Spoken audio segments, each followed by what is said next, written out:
You know Tara Lipinski as an Olympic champion and figure skating icon, but today she's here to share a different story and a deeply personal story too. Yes, talking about infertility, which is so important and it impacts so many women, so many lives, and I think it's one of those topics that at one point was a little faux pas. People didn't want to talk about it. Big time. So I'm happy that we're here able to talk a little bit more about it. Thank you so much for being with us.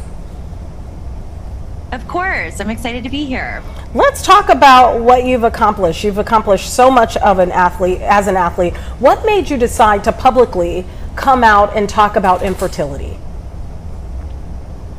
It just felt like it was time. I was on a 5-year fertility journey where I started with IVF as just an insurance policy to free some embryos. And I thought, okay, this is gonna be straightforward, quick, easy. And from the very start, it was not. I went through 24 procedures within 5 years. I had 8 egg retrievals, 6 failed transfers, 4 miscarriages. I had an endometriosis diagnosis with surgery that followed that. So it was a long and winding road for us. That was very emotionally taxing. I always say this, I was like, winning the Olympic medal was nothing compared to this journey.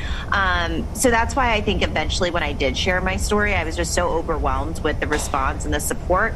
But more importantly, I think I was proud of myself to be able to take that leap so that other people going through a similar journey as mine felt a little bit less alone and maybe could gather hope or support from my story. Wow, Tara, you know, I've never been through this situation. I haven't had children yet, or tried to have children. I can't imagine, like you said, the emotional strain that must have had on you. What were some ways you coped through that, or just kept on pushing through? You know, at times I didn't cope well because I had never experienced emotions quite so specific to these types of emotions. It's so nuanced because you, on one hand, are struggling day to day, trying to get the energy up to keep going after you experience failure and you start to worry, will I ever become a parent? And then your anxiety and fears take over. And then you look around and you have other emotions when you see people and friends, they're on their 3rd baby and you're still trying to get to number 1 and you think, will I ever become a parent? And I think that fear really takes hold when it's a longer journey. And I isolated myself. I felt shame. You know, my body as an elite athlete, worked for me in so many ways until the day it didn't. And it was hard for me to come to terms with this diagnosis. And I was in a place where it wasn't a clear diagnosis. It was unexplained infertility, which makes it even more nerve-wracking to wonder what's wrong. What's your message to other women? Because there are a lot of women that deal with this, and a lot of them deal with it privately. They don't talk about it, kind of like what you said, being like you are, being an advocate and speaking on the forefront. A lot of women are ashamed. What's your message to women out there that may feel like this is something that they don't want to publicly disclose, and so now they're suffering kind of alone? I would say, everyone's journey needs to be their own journey. So if you don't want to talk about it, for me in the beginning, I was ashamed to talk about it, but I also felt like I needed to put my blinders on and work hard, and I felt like outside noise was going to affect me in a worse way. So I think it's okay not to talk about it. It's whatever you feel. If you don't want to talk about it, don't talk about it. But if you do, I think if you are able to open up and share with friends or family or find support in the infertility community, it can give you hope. It can make you feel seen and heard and have your feelings validated. And that's why I'm so excited today. I'm partnering with Fertility Out Loud, which is an incredible online resource that gives you vetted, reliable information, but it also gives you this incredible community where you can see stories that are similar to your own. And I think that really resonates with me because for so long, while I wasn't sharing, I was just scouring the internet, hoping to find someone who also had the same, feelings that I did or was going through a similar journey.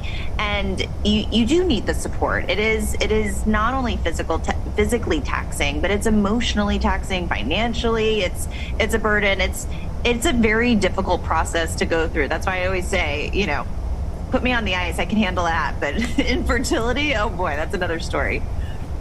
Yeah, for people who might just be starting their fertility journey, it's probably great resources, as you mentioned, for them to find that outlet, find that space where they can hear other stories But maybe what's another thing that you wished you had known earlier when it comes to a fertility journey?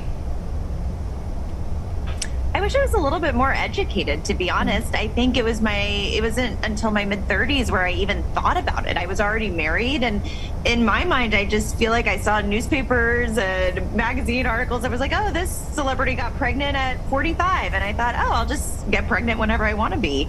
And I think sometimes there is information that you don't know, because I think, again, just to what we were saying earlier, these conversations aren't being had enough. And I think that there is still this taboo feeling around infertility or even women's reproductive health. And I would say to myself, I wish I knew a little bit younger the timelines. I wish I knew the diagnosis of endometriosis earlier. It took me 10 years to even diagnose, to have a diagnosis of endometriosis, and then surgeries followed. So time is sometimes of the essence. And I think the more you know and the more that you can educate yourself, the better you're able to advocate for yourself. World IVF Day is approaching. There's been a milestone in science as it pertains to that. Can you talk a little bit more about it? Well, I mean, I think IVF is such an incredible option for so many. And without IVF, I wouldn't have my daughter. So I'm beyond grateful. And like we say, we need to have these conversations. We need to talk about what it's like to go through IVF and to understand and educate people on what the process is like and the obstacles that someone may face. But I do think that with persistence and with the right mindset and support, obviously, I think that your dreams are possible, and it may not look like you thought it would look, but you can get there. You know, I went through obviously miscarriages, and we finally got to the point where we chose surrogacy, and without surrogacy I wouldn't have my daughter. So, you know, it's a long and winding road, but I do think being educated and then having the support is something that's essential to the process. Congratulations on motherhood. Yeah. Tara, you must look you. at your daughter and just be so proud and know that the journey you went through, it was so worth it. It is so worth it. I am so grateful.